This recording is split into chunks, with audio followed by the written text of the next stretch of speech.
स्वागत है सभी बच्चों का आज फिर एक नई क्लास में। और बहुत अच्छे पैसिव वॉइस जैसा कि बच्चे मांग रहे थे कुछ और स्पेशल सेंटेंस जो है बताया जाए, तो इसलिए मैंने क्लास में आज बहुत बढ़िया सेंटेंस लिए हैं और आप देखोगे कि बेहतरीन सेंटेंस हैं। मतलब अगर इस तरह के पैसिव आपको आ गए तो समझिए पूरा पैसिव का जो जितना भी टॉपिक होता है उसको आपने कवर कर लिया, क्योंकि बेसिक पैसिव सभी बच्चों को आ रहे होते हैं। कुछ स्पेशल टाइप के पैसिव होते हैं जो बच्चों को थोड़ा सा टीज करते हैं, परेशान करते हैं। इसलिए निश्चित तौर पर मुझे उम्मीद है कि यहाँ पर आपको पैसिव बेहतर समझ में आएंगे। आप देखिए बहुत ज़्यादा मतलब कठिन नहीं है बनाना, लेकिन हाँ कि अगर आइडिया ना हो उनके बारे में तो थोड़ा मुश्किल ज़रूर होता है। तो चलिए वीडियो को स्टार्ट करने से पहले एक वही हर बार की तरह एक अपील कि वीडियो को लाइक ज़रूर कर दें, चैनल को सब्सक्राइब ना किया हो तो ज़रूर कर लें, बेल आइकन भी दबा दें ताकि समय पर जो भी क्लास अपलोड हो वो आपको टाइम से मिल जाए, और इसके बाद वीडियो को शेयर ज़रूर कर दें। तो आइए स्टार्ट करते हैं। सबसे पहले हर बार की तरह नंबर तो यूँ पड़े होते हैं, लेकिन मैं यहीं से बताता हूँ ताकि थोड़ा सा स्पेस खुलता जाता है। फिलहाल इसको तो मैं इधर बता दूंगा।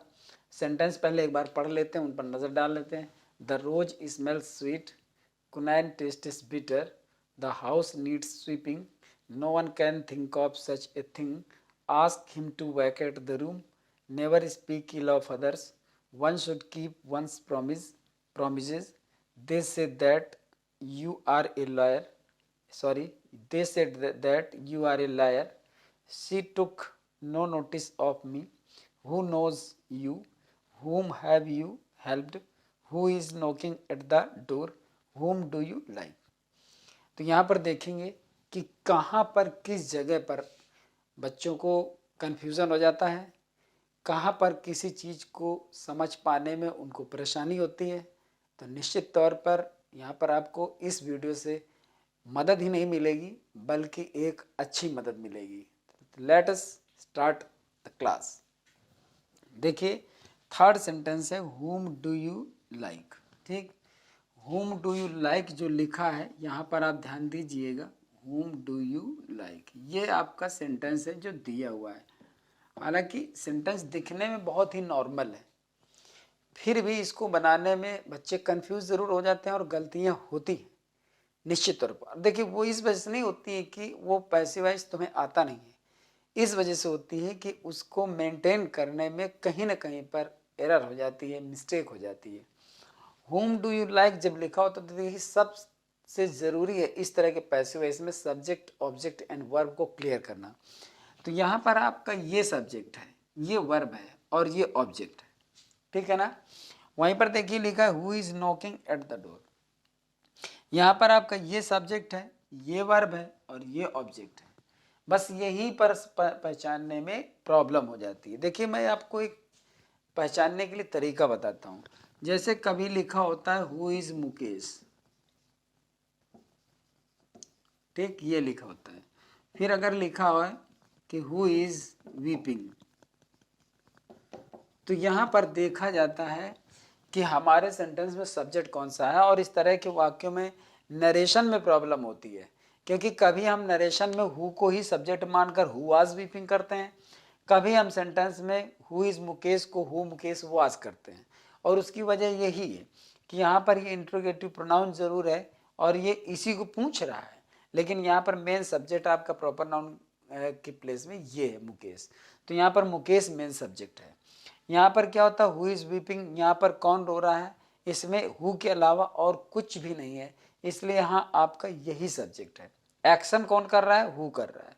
ये पूछ किसको रहा है, मुकेश को पूछ रहा है। मुकेश कौन है, तो मुकेश आपका मेन सब्जेक्ट हो गया ना। यहाँ पर आपको इसके अलावा और कोई है ही नहीं, तो चूंकि एक्शन इसके द्वारा किया जा रहा है, कोई भी एक्शन हो रहा है, रोने का, हंसने का, चलने का, गाने का, कुछ भी करने का, तो यहाँ पर आपका यही सब्जेक्ट होता है। तो यहाँ पर ये चीज़ हमको जरूर पहचान लेनी चाहिए कि हमारा सब्जेक्ट वर्ब और ऑब्जेक्ट कौन है। तो यहाँ पर आपका ये ऑब्जेक्ट है। तो जैसा कि हम हु को हुम करते हैं, ठीक है, तो हुम को हम हु करते हैं, ये भी पक्की बात है। अब जब हु हमारा दिया होता है सब्जेक्ट तो उसको बाय हुम करते हैं, और अगर हुम दिया होता है बाय हुम होता तो हु करते, लेकिन यहाँ बाय हुम नहीं होता। क्यों नहीं होता? क्योंकि ये this is not a subject, मतलब दिस इज एन ऑब्जेक्ट, ये एक ऑब्जेक्ट है, तो इसके पहले बाय क्यों लगेगा? नहीं लगेगा। अगर सब्जेक्ट होता तो लगता। अभी मैं इसकी कंपैरिजन दूसरे सेंटेंस से करवा दूंगा। फिलहाल यहाँ पर आपका यू है ये, ठीक है ना, और ये ऑब्जेक्ट है। तो यहाँ पर क्या होता है कि कह रहा है हुम डू यू लाइक, तुम किसे पसंद करते हो। तो यहाँ पर हुम को हम क्या कर देंगे, इसी जगह पर हु कर देंगे। प्रेजेंट इंडेफिनिट टेंस है, इसलिए इसी के अकॉर्डिंग आपका इज लग जाएगा। लाइक की थर्ड फॉर्म क्या है? लाइक्ड होता है, और जहां पर सब्जेक्ट है वहीं तो बाई लगेगा, तो यहाँ पर हो जाएगा बाई यू। तो who is liked by you, अगर हम हुम करेंगे तो फिर गलत हो जाएगा। तो यहाँ पर हो जाएगा आपका ये अब हुम का हु, ठीक। ये आपका जो सब्जेक्ट है ये निष्क्रिय हो गया, क्योंकि पैसिव और एक्टिव का यही तो मतलब है कि उसके ना होने से भी सेंटेंस कंप्लीट हो जाए, वो पैसिव वॉइस है। क्योंकि एक्टिव वॉइस में कर्ता प्रधान होता है और पैसिव वॉइस में कर्म प्रधान होता है। तो यहाँ पर तुम किसे पसंद करते हो, यहाँ पर तुम पसंद करते हो, अगर देखा जाए तो इसका सेंटेंस यहाँ कंप्लीट निकल रहा है। लेकिन अगर इसमें देखा जाए तो इसका सेंटेंस कंप्लीट है। अगर इसमें ये ना हो तो ये पैसिव एक्टिव गलत हो जाएगा, ये अगर इसमें ये ना हो तो ये गलत हो जाएगा, जबकि इसके होने ना होने से कोई फर्क नहीं पड़ता। यानी तुम पसंद करते हो, किसे पसंद किया जाता है, मतलब वर्ब और सब्जेक्ट अगर है तो फिर वहां पर आपका सेंटेंस अर्थ दे सकता है। तो इसी तरह से यहाँ पर ये कर्ता प्रधान है और यहाँ पर ये कर्म प्रधान है। तो यहाँ पर क्या होगा, हुम को हु किया गया, यानी हुम माने किसे और हु माने कौन, इज लाइक्ड माने पसंद किया जाता है, और बाय यू माने तुम्हारे द्वारा। तो यहाँ पर इस तरह से तुम्हारे द्वारा कौन पसंद किया जाता है, अर्थात तुम किसे पसंद करते हो। टेक्निकल है लेकिन फिर भी नॉर्मल है, बट इसको सेट करने में थोड़े से दिमाग की जरूरत है। यहाँ पर बच्चे जानते हो कौन सी गलती करते हैं, यहाँ हुम देखते हैं तो बाय हुम कर देते हैं। बाय हुम क्यों होगा, वो तो हुम ऑलरेडी है, तो हुम को आप हु करिए, और जब हु हो तो बाय हुम करिए। लेकिन हुम है तो बाय हु नहीं करना है, हुम है तो सिर्फ हु करना है। क्योंकि यहां पर बाय हुम क्यों होगा, क्योंकि ये सब्जेक्ट है नहीं, यहां पर सब्जेक्ट ये है। अच्छा, यहां पर बाय क्यों लगेगा, क्योंकि अभी तो एक्टिव वॉइस में है, जब पैसिव में जाएगा तब बाय यू लगेगा। यही है सब्जेक्ट और इसी में बाय लगना चाहिए, यहां बाय नहीं लगना चाहिए। तो यहां पर हो जाएगा हु इज लाइक्ड, कौन पसंद किया जाता है, बाय यू तुम्हारे द्वारा। अगर इसका स्ट्रक्चर जरा से भी इधर का उधर होता है तो फिर पैसिव निश्चित तौर पर डिस्टर्ब हो जाएगा। इसलिए इस बात को यहाँ पर बहुत अच्छी तरह से ध्यान देना है कि इसका पैसिव क्या बनेगा। अब हम देखते हैं अगला। जैसे यहाँ पर दिया हुआ है सेंटेंस,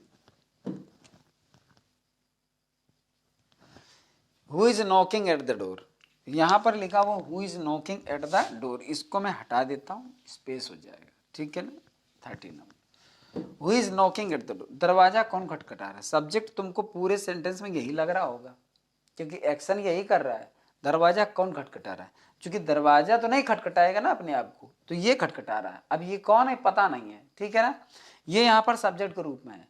ये अब जब भी पैसिव बनेगा तो इसी के आगे बाई लगेगा, और इसी के आगे जब बाई लगेगा तो हु का हुम हो जाएगा।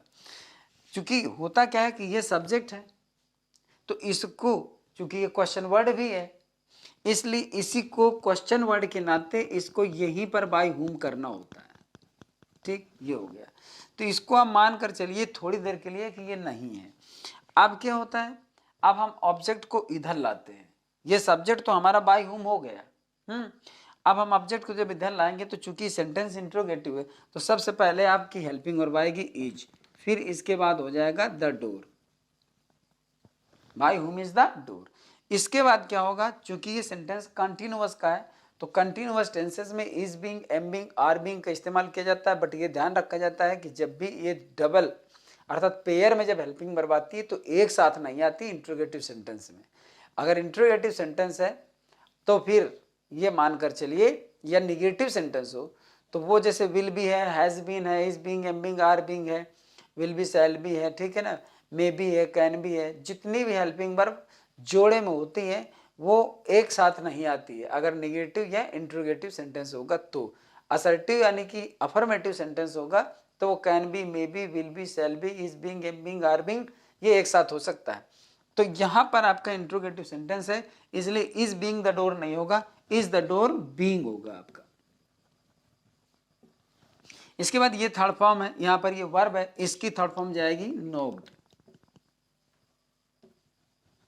यहाँ पर क्या हो गया, who is knocking at the door, दरवाजा कौन खटखटा रहा है, तो by whom is the door being knocked, और जो ये एट लगा हुआ है आपका प्रीपोजिशन वो उसी तरह से जाकर लग जाएगा, तो हो जाएगा by whom is the door being knocked. अब अगर ये आपको डायरेक्ट नहीं समझ में आ रहा है कि मतलब ये कैसे बन गया, तो मैं इसका दूसरा तरीका बताता हूँ, ठीक है ना।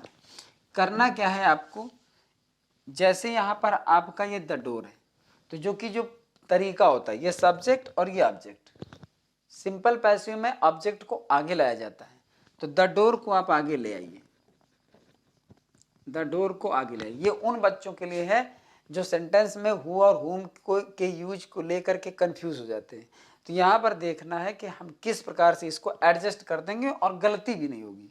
द डोर हो गया, अब सिंपल सेंटेंस की तरह इसको बनाइए, सिंपल सेंटेंस की तरह। द डोर पहले आ गया, कॉन्टिन्यूअस टेंस है तो इज हो गया, फिर इसके बाद बीइंग लगा दिया, चूंकि हम इसलिए एक साथ लगा रहे हैं क्योंकि सिंपल सेंटेंस की तरह इसको अरेंज कर रहे हैं, तो जब सिंपल सेंटेंस की तरह अरेंज करेंगे तो एक ही साथ आ जाएगा। तो the door is being knock की थर्ड फॉर्म हो जाएगी नॉक्ड, फिर एट हर बार की तरह जैसे एट इसके बाद लगा है तो वो यहीं पर लग गया, ठीक है। अब जैसे सब्जेक्ट को उधर ले जाते हैं, ही को बाई हिम, सी को बाई हर, दे को बाई देम, वी को बाई एस, यू को बाई यू, इसी तरह हु को भी हम बाई यहाँ पर ले जा करके हुम लगा देंगे, ठीक है।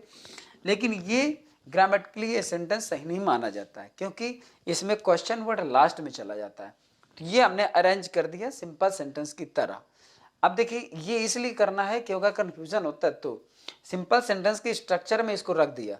अब आपको इसके रियल स्ट्रक्चर पर जाना यानी सही करना है, तो करोगे क्या, बाय हुम को आगे लाओगे, मतलब हम बाय हुम को आगे ले आए, ठीक, ये किया, ठीक है ना। अब क्या करेंगे, आपका सेंटेंस बचता है इतना, ये बचा, तो इसको इंट्रोगेटिव बनाएंगे, चूंकि इंट्रोगेटिव है तो इंट्रोगेटिव बनेगा, तो इज उठाकर आगे कर देंगे, तो ये इज आगे हो गया। अब इसके बाद जब ये इज आ गया और ये आ गया, ठीक है ना, तो the door being knocked eight, ये बचा, तो द डोर बीइंग नॉक्ड और एट, और क्वेश्चन मार्क लगा दिया, मतलब इस तरह से by whom is the door being knocked eight, वही बन गया जो मैंने पहले बनाया था। ये तब करना है जब आपको कंफ्यूजन हो, तो यहाँ पर आपको पूरा वही नेचुरल सेंटेंस मिल जाएगा इसका जो बनना चाहिए, ये परेशानी आपकी खत्म हो जाएगी इसमें। तो इस तरह से किया जाता है यहाँ पर सेंटेंस को, तो ये आप रफ में बना सकते हो, इसके बाद फेयर कॉपी में इसको हम उतार सकते हैं। अभी ऊपर सेंटेंस और भी हैं जहाँ पर हम इसको और प्रैक्टिस कर सकते हैं।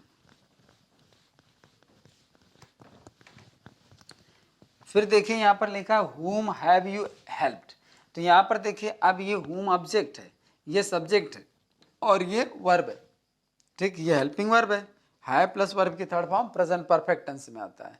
तो तुम्हें करना क्या है कि इसको टच नहीं करना है, whom को हर बार की तरह अर्थात जैसा हमने पहले किया था who कर दिया, ठीक है ना। इसके बाद करना क्या है, चूंकि यही ऑब्जेक्ट हो गया, यहाँ पर ये ऑब्जेक्ट था तो ऑब्जेक्ट को हमने कन्वर्ट करके हु बना दिया। अब ये एक हिसाब से पैसिव वॉइस का सब्जेक्ट बन गया, इसके अकॉर्डिंग आपको वर्ब लानी पड़ेगी, तो हुम हैज, तो यहाँ पर हुम हु लिखा हुआ है, इसी के अकॉर्डिंग आपको वर्ब लानी है। अब इसके अकॉर्डिंग नहीं लानी, ये जो हैव लगा था वो इसके अकॉर्डिंग लगे थे, अब तुम्हें इसके अकॉर्डिंग लाना, क्योंकि जब भी तुम सब्जेक्ट यानी कि ऑब्जेक्ट को इधर ले जाते हो तो हमेशा देखा होगा कि तुमने उसी के अकॉर्डिंग हेल्पिंग वर्ब लिखी हुई, चाहे ही है तो ही इज किया हुआ है, यू है तो यू आर किया हुआ है, आई है तो आई एम किया हुआ है, दे है तो दे आर किया है। जब भी आपने यहाँ से उठा करके ऑब्जेक्ट यहाँ रखा है तो उसी के अकॉर्डिंग ही आपको वर्ब लगानी पड़ी है, और ऐसा ही होता है। तो जब आपने यहाँ पर हुम था तब ये आपकी हैव इसके अकॉर्डिंग नहीं लगी थी, ये इसके अकॉर्डिंग लगी थी, अब इसी के अकॉर्डिंग आपको लगानी पड़ेगी तभी पैसिव फॉर्म में जाएगा। तो यहाँ पर इसको सिंगुलरली लेंगे तो हु हैज हो जाएगा, ठीक है ना। अब चूंकि यही सब्जेक्ट का काम बन रहा है, एक असर्टिव मोड में चलेगा, तो इसके आपको बीन यहीं पे लगाना पड़ेगा, हु हैज बीन, और फिर हो जाएगा हेल्प्ड, और फिर हो जाएगा बाय यू, और यही उसमें भी किया गया था, who is liked by you, who is liked by you. तो यहाँ पर यही था आपका सब्जेक्ट, जो ऑब्जेक्ट था फिर सब्जेक्ट बन गया था, तो जब यही सब्जेक्ट बन गया है तो फिर यहीं पर आपकी वर्ब आ जाएगी, फिर ये थर्ड फॉर्म हो जाएगी और ये आपका बाद में चला जाएगा। इसी तरह से ये हुआ कि ये सब्जेक्ट का काम कर रहा है, ये आपके असर्टिव मोड में हेल्पिंग वर्ब एक साथ दोनों पेयर इसी में आ जाएंगे, क्योंकि ये सेंटेंस वैसा नहीं है कि आपका बाय होम करके आए।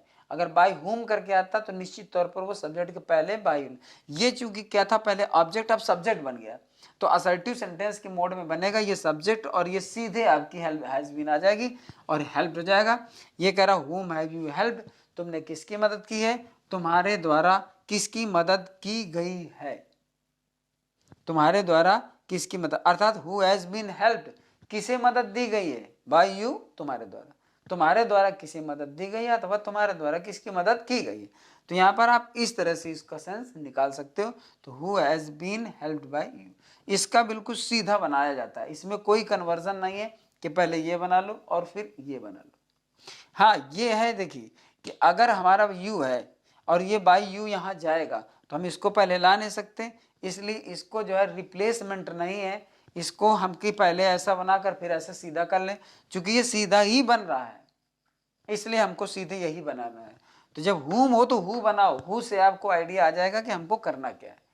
तो अब यहीं पे कंफ्यूजन हो जाता है, हुम को लड़के बाई हुम लिखने लगते हैं, तो वो दिक्कत है। हम हुम को बाई हुम नहीं लिखते, हु होता है तब बाई हुम लिखते हैं, और हुम होता है तो हु किया जाता है। बस जैसे ही है तो हिम करेंगे और हिम है तो ही करेंगे, वी है तो अस करेंगे और अस है तो वी करेंगे।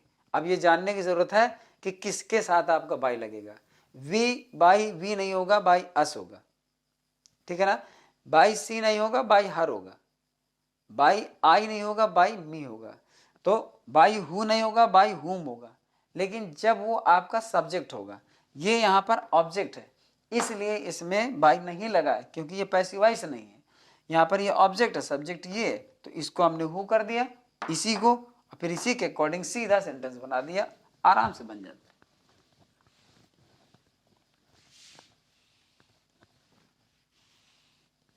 इसके बाद लिखेंगे हु नोज यू, बहुत ही टेक्निकल सेंटेंस, अब बहुत ही डॉजिंग सेंटेंस है। फर्स्ट टाइम जो भी इसे बनाता है इसको गलत कर जाता है, फर्स्ट टाइम, ये रियलिटी बता रहा हूं मैं। जिससे आप पूछ देंगे, अगर उसने इससे को पहले नहीं बनाया है तो वो इसको गलत कर देगा, हु नोज यू को निश्चित तौर पर। उसकी वजह क्या है, क्योंकि जो नोज है ना, ये एक ऐसी वर्ब है जिसके साथ पैसिव वॉइस बनाते समय बाई प्रीपोजिशन नहीं आता, इसके साथ हमेशा टू प्रीपोजिशन आता है। लेकिन बच्चों की आदत होती है तुरंत इसको बाई हुम करने की, और जैसे ही बाई हुम आर यू और फिर नॉन किया, ठीक, वैसे पैसिव गलत हो गया, ये समझ लीजिए बस। अच्छा हैबिट में होता भी है ये, हु का बाई हुम, हु का बाई हुम हैबिट में होता है, तो वो ये भूल ही जाता है कि नो के साथ टू लगना चाहिए। इसलिए यहाँ पर होता क्या है कि यहाँ पर जो लगाया जाता है, अगर हम इसको सीधे सेंटेंस बनाए तो आपका यू इधर आ जाएगा, ठीक, यू चूंकि सब्जेक्ट ये है, अब ये ऑब्जेक्ट बनेगा, और यहाँ पर ये नहीं, हु नोज यू ये ऑब्जेक्ट है और ये सब्जेक्ट है, तो सब्जेक्ट इधर जाएगा, ऑब्जेक्ट इधर आएगा, बिल्कुल असर्टिव सेंटेंस की तरह, सिंपल सेंटेंस की तरह। तो यू इधर आ गया, चूंकि ये प्रेजेंट इंडेफिनिट है इसलिए इसके साथ लग जाएगा आर। नो की थर्ड फॉर्म क्या होती है, नॉन होती है। और होना क्या चाहिए वैसे, जो एक फॉर्मल सेंटेंस बनता है बाय हुम होना चाहिए, ठीक है ना, बाय हुम ये होना चाहिए। लेकिन अब यहाँ पर टेक्निक क्या है, ये बाय हुम की जगह क्या करेंगे, टू हुम, क्योंकि नो के साथ हमेशा पैसिव वॉइस में बाय नहीं लगता है, टू लगता है। तो यहाँ पर क्या कर देंगे, यहाँ पर कर देंगे आपका टू कर दे, ठीक। तो you are known to whom हो गया। अब क्या करेंगे, क्योंकि हर बार की तरह हुम को हमें पहले लिखना है, जहां सब्जेक्ट जाएगा उसके साथ उसका प्रीपोजिशन भी जाएगा। तो यहाँ पर आप क्या करेंगे, हुम तो लिखेंगे, साथ में टू भी लिखेंगे, टू हुम। अब जब टू हुम करेंगे तो बचा आपका इतना, तो ये असर्टिव सेंटेंस मतलब सिंपल मोड में नहीं जाएगा, इसको इंट्रोगेटिव बनाओगे तो ये आर आगे हो जाएगा। तो बाई हुम आर, और फिर यहाँ पर बाई हुम नहीं, टू हुम आर यू, और फिर कर देंगे नोन, ठीक, बन गया आपका। अब अगर ये देखा जाए कि प्रीपोजिशन का यूज डी अटैच्ड प्रीपोजिशन के रूप में भी होता है, हाँ बिल्कुल होता है। Where are you coming from, what are you asking for, what are you searching for. तो जब इंट्रोगेटिव वर्ड आगे लगता है और उसके साथ लगने वाला प्रीपोजिशन लास्ट में लगता है तो इसको डी अटैच्ड प्रीपोजिशन कहते हैं। तो हम उस तरह भी सेंटेंस को बना सकते हैं, अर्थात हम होम यहाँ आराम से लिख देंगे, आर कर देंगे, यू कर देंगे और नॉन कर देंगे। नॉन के बाद आप यहाँ टू का प्रयोग कर सकते हैं। यह प्रयोग आप बाई के साथ भी कर सकते हो, हुम आर यू नॉन बाई अथवा हुम आर यू नॉन टू। और ये जितना शुद्ध ये है उतना शुद्ध ये है, कोई कमी इसमें नहीं है, पक्का बिल्कुल एकदम सही सेंटेंस है। तो ये डी अटैच्ड प्रीपोजिशन की सिचुएशन दिखा देता है। अदरवाइज ये पहले की तरह जैसे बाय हुम होता है ऐसे टू हुम होता है, इसमें भी कोई प्रॉब्लम नहीं है, बल्कि इससे बेहतर ये यूज माना जाता है आजकल, हुम आर यू नॉन टू या हुम आर यू नॉन बाय। अगर मतलब नॉन के साथ टू नहीं आता है या नॉन नहीं दिया है, कोई दूसरी वर्ब दी है तो बाय लग जाएगा, और अगर नॉन आता है तो फिर टू ही लग जाएगा। लेकिन मैंने कहा कि अगर किसी वर्ब अन्य वर्ब के साथ में बाय का प्रयोग है तो बाय भी यहाँ पे लगा सकते हो, और नॉन है तो फिर टू यहाँ पे लगा सकते हो। तो दोनों सिचुएशन में यहाँ पर ये सेंटेंस सही है। तो हु नोज यू, तुम्हें कौन जानता है, या फिर यहाँ पर हो जाएगा किसके द्वारा तुम्हें जाना जाता है, ऐसे करके ये अर्थ बन जाएगा। अब इसको मैंने दोनों तरह से करके बता दिया है कि आप सिंपल मोड में जाइए और सिंपल मोड में जा करके आराम से सेंटेंस को इंट्रोगेटिव मोड पर पलट कर ले आइए। मतलब हु बाय हुम या टू हुम उधर कर दीजिए, यू आर नोन इधर कर दीजिए, फिर टू होम को उठा लाइए, यू आर नोन को इंट्रोगेटिव बना दीजिए, आर यू नोन कर दीजिए, चूंकि सेंटेंस इंट्रोगेटिव है इसलिए यू आर नोन तो नहीं लिखा जाएगा, बस आर यू नोन लिख दीजिए, उसके साथ सेट कर दीजिए, सेंटेंस बन गया। फिर लिखा है she took no notice of me, बहुत ही इंपॉर्टेंट सेंटेंस है ये। सी टुक, इसको जल्दी से पकड़ में नहीं आता कि इसके कहाँ शुरू करें, मी को वाई करें या नोटिस ऑफ मी पूरा लिखें, क्या लिखें, कैसे बनाएं। बिल्कुल यहाँ पर अर्थ निकलता है कि इसने मेरा कोई ध्यान नहीं दिया, ठीक, यानी उसने मुझे ध्यान नहीं दिया, उसने मुझे कोई नोटिस नहीं किया, तो वही हो गया कि उसने मुझे कोई ध्यान नहीं दिया। तो इसमें क्या होता है कि लेते तो यही है, मतलब आई ही ले लेते हैं, और ये पास्ट इंडेफिनिट है तो इसके साथ में लिख देते हैं वाज, फिर नो को कर देते हैं नॉट, आई वाज नॉट, और यहाँ पर क्या हो जाएगा, आई वाज नॉट नोटिस्ड बाय हर, अर्थात उसके द्वारा मुझे ध्यान नहीं दिया गया। सही सेंटेंस बिल्कुल फॉर्मल सेंटेंस ये बनना चाहिए। हालांकि इसमें होता क्या है कि जो हमारी वर्ब होती है वो गायब हो जाती है। Took no notice of me, no took माने लिया, नो नोटिस माने कोई ध्यान नहीं दिया, तो नॉट नोटिस्ड माने ध्यान नहीं दिया गया, ठीक। I was not noticed by her, ये बनना चाहिए। दूसरा आप सेंटेंस इसको बना सकते हो, अगर देखा जाए, I was not taken any notice, ठीक, और फिर कर देंगे हम बाय हर। अगर देखें तो सेंटेंस लॉजिकल ये भी है, हालांकि टेक टुक का टेकन आ गया और नोटिस का नोटिस आ गया, निगेटिव सेंटेंस चूंकि बन रहा था वहां पर तो नो का फिर एनी हो गया।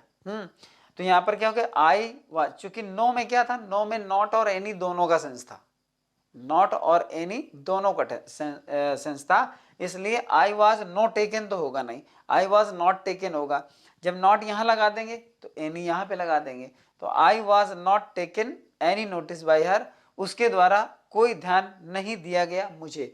दोनों का अर्थ एक जैसा निकल रहा है। आप चाहें तो ये पैसिव बनाए, ये बनाए। तो देखिए ये थोड़ा सा सेंटेंस में क्या है, स्टाइलिश है। आई was not noticed by her shortcut में अपनी बात कहता है, और ये बिल्कुल वर्ड टू वर्ड पूरी बात यहाँ पर क्लियर करके कहता है।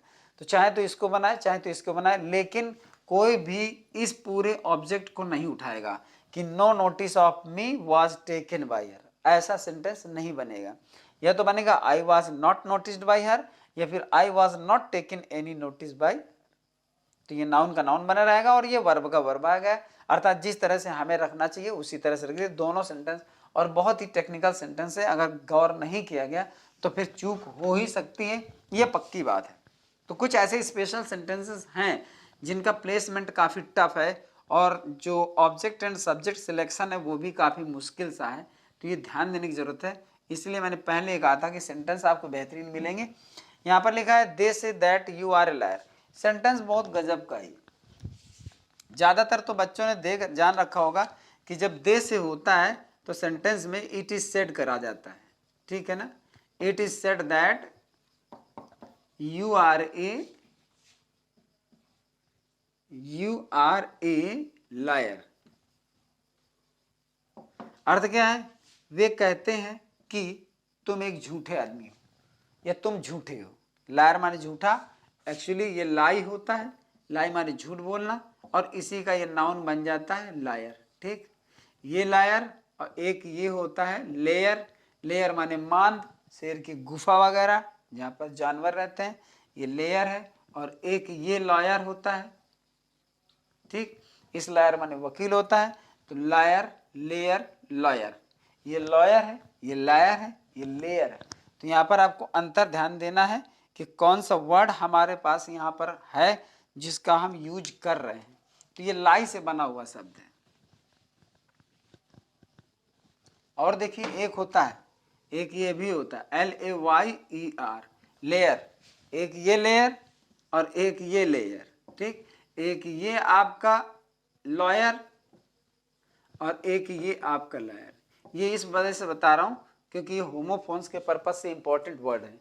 लेयर माने परत और ये लेयर माने मान। ये लायर मीन झूठा और ये लायर मीन वकील।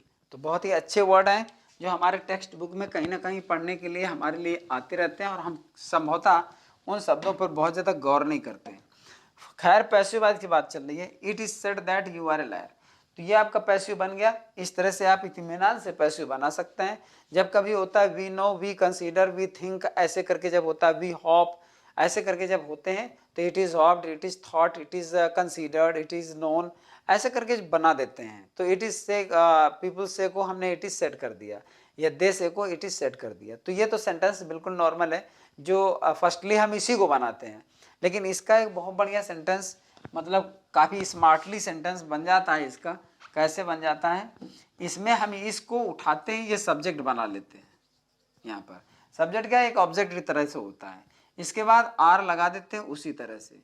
फिर इसको हम वर्ब बना देते हैं said, third form, you are said. ठीक है ना? इसके बाद जो ये होती है इसको टू बी फॉर्म दे देते हैं, you are said to be a lawyer.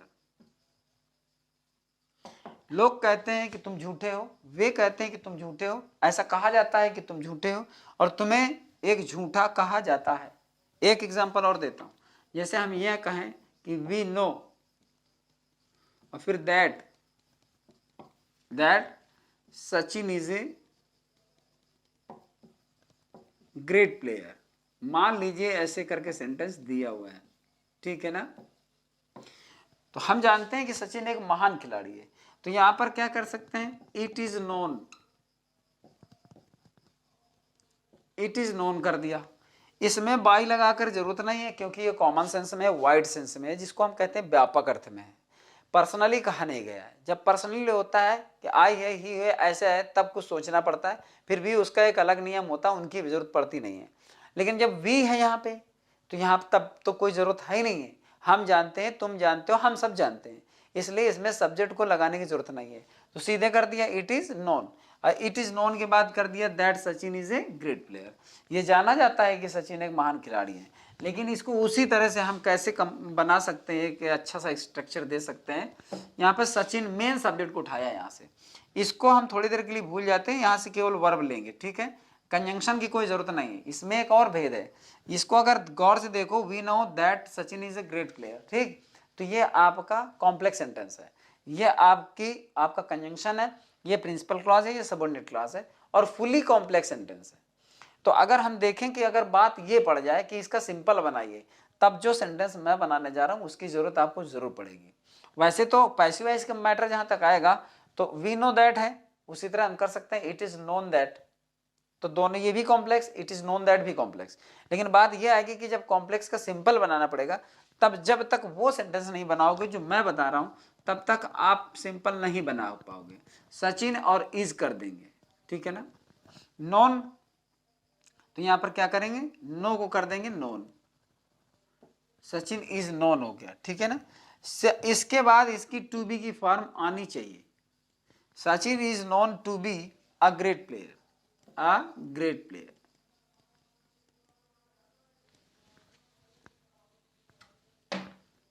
Great player. अब इसका देखिए अर्थ, यहाँ पर लिखा Sachin is known to be a great player, यहाँ पर एक ही फाइनाइट वर्ब है और आपका सिंपल सेंटेंस बना हुआ है। मतलब सिंपल सेंटेंस की सबसे बड़ी पहचान ये है कि उसमें सिर्फ एक फाइनाइट वर्ब होनी चाहिए। तो यहाँ पर लिखा है सचिन को एक महान खिलाड़ी के रूप में जाना जाता है। सीधी सी बात, स्मार्ट सेंटेंस है, गजब का सेंटेंस है। उस पैसिव वॉइस की बजाय ये पैसिव वॉइस आपको बहुत ज़्यादा लाइक किया जाएगा, लाइक दूसरे भी करेंगे और जब तुम बना लोगे तो तुम खुद ही लाइक करोगे कि ये सेंटेंस बेहतर है। साथ ही इसमें 2 in 1 मैटर है, अर्थात ये आपका कॉम्प्लेक्स है और ये साथ में सिंपल भी बन गया, तो पैसिव तो बन ही गया, साथ में सिंपल सेंटेंस भी बन गया। तो आपको एक कॉन्सेप्ट के बजाय दूसरा कॉन्सेप्ट और भी मिल रहा है, इसलिए इस पैसिव को बनाने में आपको लाभ है। तो यहाँ पर चलिए इसका भी इंजॉय करिए, बेहतरीन सेंटेंस है। इसके बाद देखते हैं अगला। तो you are said to be a liar, ऐसे इसमें था, ये आपका कॉम्प्लेक्स था, ये आपका सिंपल बन गया। ऐसे जितने भी सेंटेंस आएंगे वो सब सिंपल कॉम्प्लेक्स के मोड में, आप साथ में पैसिव भी पढ़ेंगे और पैसिव के साथ में सिंथेसिस भी पढ़ लेंगे। इसके बाद देखिए लिखा हुआ है one should keep once promises. यहाँ पर भी थोड़ा सा ध्यान देना पड़ता है, कभी कभी प्रॉमिस होता है, कभी कभी प्रोमिसेस होता है, कभी कभी होता है one should respect one's elders, कभी कभी होता है one should respect one's teachers, ऐसे करके होता है। तो ये सारी चीजें आती रहती हैं। तो अब होता क्या है कि देखिए वन का मतलब क्या होता है, यहाँ हिंदी देखिए, यहाँ पर वन का मतलब एक नहीं होता है, वन का मतलब सब नहीं होता, वन का मतलब हमको यहाँ पे कहना चाहिए हर एक को, हर एक को अपने वादे पूरे करने चाहिए। मतलब जो भी हो, तुम हो, हम हैं, कोई भी है, हर एक को अपना वादा पूरा करना, तो अपने वादे पूरा करना चाहिए। अगर प्रॉमिस केवल है तो अपना वादा पूरा करना चाहिए, प्रॉमिसेस है तो अपने वादे पूरा करना चाहिए। प्रॉमिसेस भी हो सकता है, प्रॉमिस भी हो सकता है, मोस्टली इसमें प्रॉमिसेस ही होता है, एल्डर्स होता है, पेरेंट्स होता है, टीचर्स होता है, प्लूरल में ही होता है। चलिए उसका कोई मतलब इशू नहीं है। तो यहाँ पर क्या करेंगे कि ये तुम्हारा इंडेफिनिट प्रोनाउन है और ये उसका ये पॉजिटिव प्रोनाउन है। वन के साथ वंस आता है, जैसे आई के साथ माई आता है, यू के साथ योर आता है, ही के साथ हिज आता है, सी के साथ हर आता है, तो ऐसे ये आता है। इसमें होता क्या है, वंस प्रोमिस लिया नहीं जाता, क्योंकि पैसिव वॉइस में इतना नॉलेज हो जाना चाहिए कि इसको हम उस तरफ ले जाकर के बाई वन नहीं करेंगे, क्योंकि इनडेफिनिट है। इनडेफिनिट मतलब अनिश्चय, अर्थात अनिश्चयवाचक सर्वनाम है, निश्चित है ही नहीं है। जब निश्चित नहीं है तो उसको उस तरफ बाई वन लगाने की जरूरत भी नहीं है। तो जब ये खत्म हो जाएगा तो ध्यान दीजिए ये भी खत्म हो जाएगा, अर्थात इसको ऑब्जेक्ट के साथ में नहीं लाना है। तो यहाँ पर क्या करेंगे, जब बनाएंगे तो यहाँ पर सिर्फ लाएंगे प्रोमिसेस, ठीक। शुड के साथ फिर क्या कर देंगे, शुड बी कर देंगे, शुड बी, और फिर क्या कर देंगे, केप्ट। इसके बाद और कुछ बचा नहीं इसमें। तो प्रोमिसेस शुड बी केप्ट, अर्थात वादे पूरे किए जाना चाहिए। जो भी करे, तुम करो, हम करें, कोई भी करे, वादे पूरे होने चाहिए। तो यहाँ पर जब हम इसके एक्टिव सेंस में जाएंगे तो याद ये रखना पड़ेगा कि ये किस सेंटेंस का पैसिव बना है, क्योंकि जब हम पैसिव से एक्टिव में जाएंगे कभी तो फिर हम इसमें धोखा ना खा जाए। तो इसलिए जब हम पैसिव से फिर एक्टिव में जाएं तो हमें ये याद रखना है कि सब्जेक्ट वन देना है और इसका पॉजिटिव वंस देना है। और वंस जब लिखें तो इस तरह ना लिखें, वरना ये वन का प्लूरल हो जाएगा, और ना इस तरह लिखें, ये एडवर्ब हो जाएगा। वंस का मतलब है कि ऐसे ही लिखें, वंस, ठीक है ना। तो ये आपका अलग है, पढ़ा इसको भी वंस जाएगा, इसको भी वंस जाएगा, लेकिन लिखना आपको ये। अब देखिए यहाँ पर बहुत सारे अभी स्पेशल सेंटेंस हैं जो बहुत ही गजब का कॉन्सेप्ट रखते हैं। Never speak ill of others, ठीक। पहले तो इसमें ये एक एडवाइस का सेंस रखता हुआ सेंटेंस है, कभी दूसरों की बुराई मत करो। नेवर स्पीक माने कभी ना बोलो, इल माने बुरा, ऑफ अदर्स माने दूसरों का, तो दूसरों का बुरा ना बोलो, अर्थात दूसरों की बुराई मत करो। तो सीधे आप फ्रेज से बना सकते हो, you are advised never to speak ill of others. ऐसे वाक्यों में जब बहुत ज्यादा ऑब्जेक्ट को अलग करना या छांटना कॉम्प्लिकेटेड हो तो सीधे इंपरेटिव सेंटेंस को फ्रेज से ले लेना चाहिए। You are advised never to speak ill of others, अर्थात दूसरों की बुराई कभी ना करने की आपको सलाह दी जाती है। फिर भी अगर तुम लेट से बनाना चाहते हो तो लेट अदर्स नेवर, जैसे नॉट भी होता है ऐसे नेवर बी हो गया, लेट अदर्स नेवर बी, और फिर हो जाएगा स्पोकन, स्पीक की थर्ड फॉर्म स्पोकन आ गया, फिर आ गया इल, और फिर इसी के साथ ऑफ जोड़ देना, बस फुल स्टॉप। ये ऑफ यहाँ नहीं आएगा, ये वहीं रहेगा। Let others never be spoken ill of, ठीक है ना, ये यहीं पर रहेगा। और ये भी नहीं कि आप हटा दो उसको, हटाओगे नहीं, प्रीपोजिशन सेंस को कंप्लीट करता है। ये ना समझिए कि हटा देंगे और यहां तो किसी कीमत पर आएगा ही नहीं, बीच में आने का सवाल नहीं है, इसलिए पक्का वही लास्ट में आ जाएगा। लेट ऑफ अदर्स नहीं बोलेंगे, let others never be spoken ill of, अर्थात दूसरों की कभी भी बुराई ना की जाए, ये अर्थ निकलेगा। ठीक है, जैसे शट द डोर, दरवाजा बंद कर दो, let the door be shut, दरवाजा बंद कर दिया जाए। तो इस प्रकार से यहाँ पर let others never be spoken ill of, ये भी बिल्कुल करेक्ट है एकदम से, और ये भी करेक्ट है। दोनों में से कोई गलत कर नहीं सकता किसी वाक्य को, जो चाहे और जो समझ में आ जाए वही आप इसका बना सकते हो। इसके बाद देखिए 5 नंबर सेंटेंस है, ask him to vacate the room. Vacate माने होता है खाली करना, उसको कमरा खाली करने के लिए कहो। सेंटेंस बड़ा होता है लेकिन इसका पैसिव बहुत छोटा होता है। इसमें भी वर्ब और ऑब्जेक्ट ढूंढ लेना होता है, बस समझिए पैसिव बन गया। और इसमें अदर वर्ड से हमें कोई मतलब नहीं होता है। इंपरेटिव सेंटेंस है, इंपरेटिव सेंटेंस में पहले ही वर्ब रखी हुई है, ये आस्क वर्ब है और हिम ऑब्जेक्ट है, तो केवल इतने का पैसिव आप बना दीजिए, बात खत्म। लेट लिखिए और इसके बाद हिम ले आइए, लेट हिम, और फिर इसके साथ लेट के साथ क्या लगता है बी, और आस्क्ड कर दीजिए, लेट हिम बी आस्क्ड, और आस्क्ड के बाद जितना भी आपका अतिरिक्त दिया हुआ वो जोड़ दीजिए, टू वैकेट द रूम। ये यहां पर आपका सेंटेंस बन गया। तो पूरी तरह से सेंटेंस में कोई दिक्कत नहीं है, बस और इतना ज्यादा कठिन भी नहीं है, बस ये था कि थोड़ा सेंटेंस को समझना मुश्किल था, वो समझ में आ ही गया होगा। वैकेट मीनिंग, वैकेट माने खाली करना होता है, वैकेंसी माने खाली होता है, रिक्तियां होती है। तो यहाँ पर ask him to vacate the room, जैसे होता है tell him to wait outside, उसको बाहर इंतजार करने के लिए कहो, तो let him be told to wait outside. ऐसे बहुत सारे सेंटेंस आ जाते हैं, और अगर अर्थ निकालो तो इत्मीनान से अर्थ निकलता है, और अर्थ निकलता है तो समझिए आधा पैसिव बन गया, सही अर्थ निकले तब। तो यहाँ पर 5 सेंटेंस हो गए, 5वें तक हम पहुंच गए हैं, 4 सेंटेंस बचे। No one can think of such a thing, कोई भी व्यक्ति ऐसी बात नहीं सोच सकता है। तो यहाँ पर हमको कोई दिक्कत नहीं है, सीधे सच ए थिंग ले आना है। ये आपका सब्जेक्ट है, ये वर्ब और हेल्पिंग वर्ब है, इसके साथ ये प्रीपोजिशन कंप्लीट कर रहा सेंस को। सच ए थिंग आपका ऑब्जेक्ट है, तो सच ए थिंग। नो वन को क्या कर देंगे, चूंकि नो वन है तो वन तो हट जाएगा, नो को क्या कर देंगे, नॉट कर देंगे। ठीक, सच ए थिंग नहीं, यहाँ पर पहले आएगा कैन, चूंकि हेल्पिंग वर्ब छूट जाएगी, कैन के साथ अब लग जाएगा नॉट, फिर बी जरूर इसका लगेगा, such a thing can not be, और थॉट ऑफ, यहाँ पर थिंग की थर्ड फॉर्म कर देंगे थॉट, और प्रीपोजिशन आपका उसी तरह से लगा रहेगा।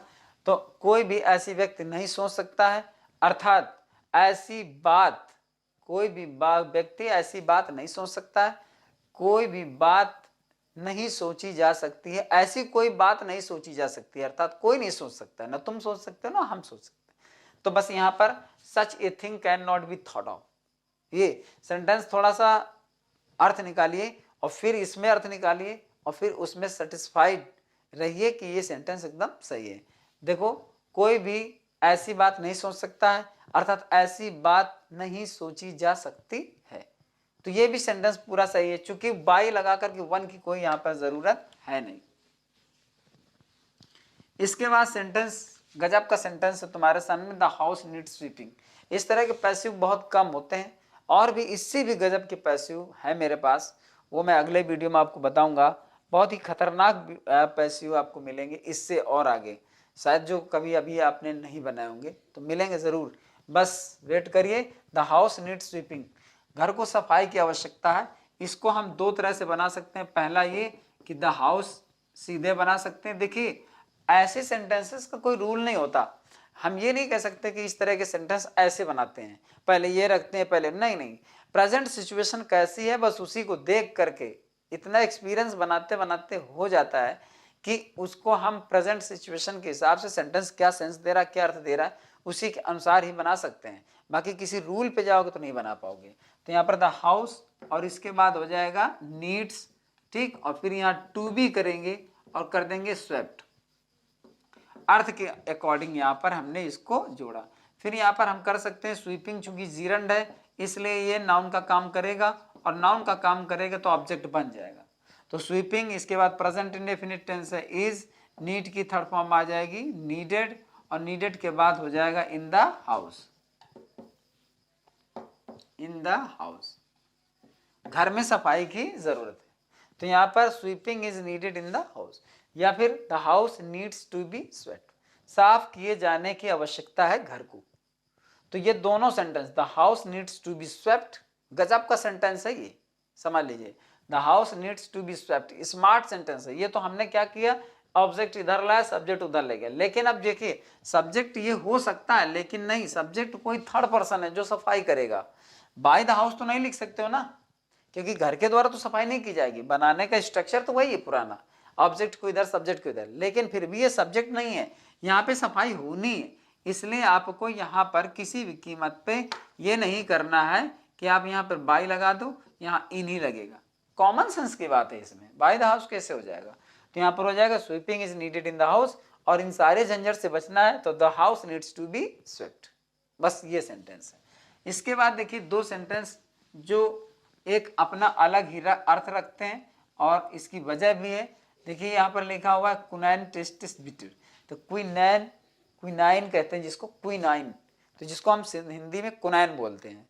टेस्टिस बिटर यानी क्विनाइन तीखा स्वाद देती है, कड़वा स्वाद देती है, ठीक, एक दवा के रूप में होती है, केमिकल होता है। तो यहाँ पर इसको कैसे बनाते हैं, क्विनाइन, इसके बाद हम लिखते हैं इज बिटर, हमेशा इसी को इसी तरह से बनाया जाता है। इतने स्पेशल सेंटेंस तुमने पढ़े, देखा होगा कि इनमें कोई रूल और रेगुलेशन चलता नहीं है। सेंटेंस का अपना एक पर्सनल स्ट्रक्चर होता है जिसमें हमें बनाना पड़ता है। स्मेल्स है, फील्स है और टेस्टिस है, इस तरह से जितने भी वर्ब्स लेकर के कोई भी सेंटेंस आता है तो वहाँ पर बनाने का स्ट्रक्चर इसी तरह से होता है जैसे मैं यहाँ पे बता रहा हूँ। Quinine is bitter when it is testis, when it is, और जब करेंगे टेस्टेड, ठीक।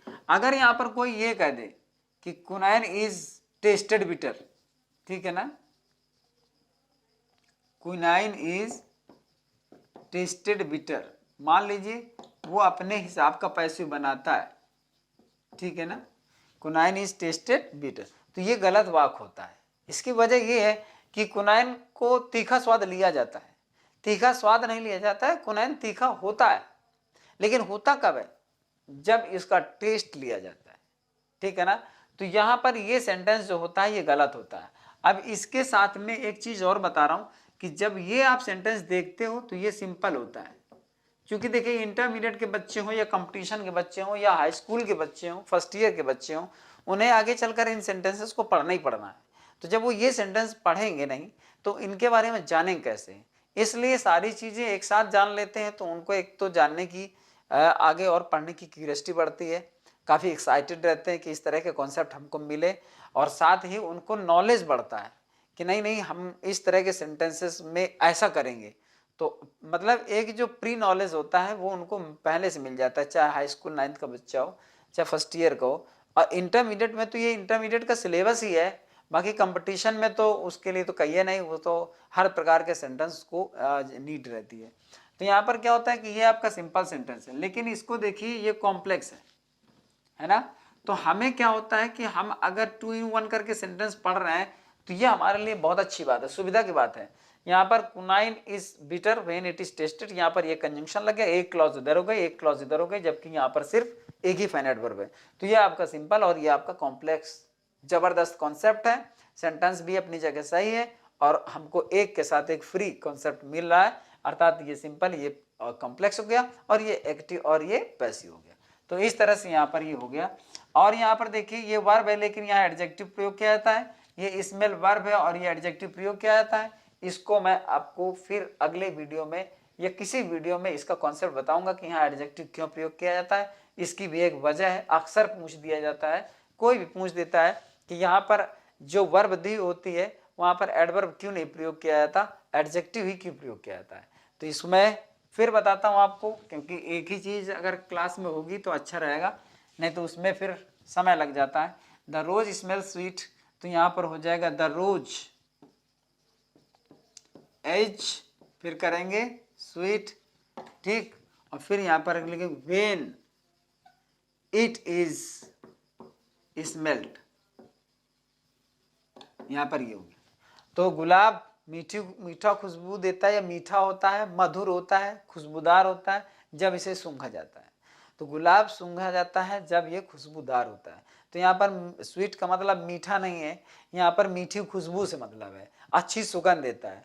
तो गुलाब अच्छी सुगंध देता है या गुलाब सुगंधित होता है जब इसे सूंघा जाता है।